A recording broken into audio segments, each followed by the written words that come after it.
దొరైనా వేసేసావు. నిన్నెలారా వదిలేమంటావు? అన్నా, నేను మీకు ఏ రకంగానూ ఉపయోగపడినన్నా వద్దన్నా. నేను నిన్ను పిలిపించా, నా ముందు కూర్చోబెట్టా, నా దగ్గర పని చేయమని అడిగినందువల్ల నేను బతిమాలినట్టు అర్థం కాదు. నువ్వు ఏం చేయాలని నేను నీకు చెప్తున్నా, నా దగ్గర పని చెయ్యమని నేను చెప్తున్నా. అర్థమైందా నీకు?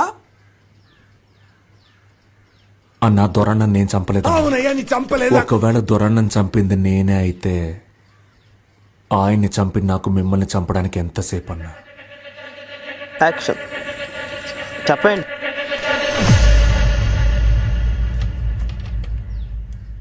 కానీ నేను చంపలేదన్నా. నేను బయలుదేరతాను.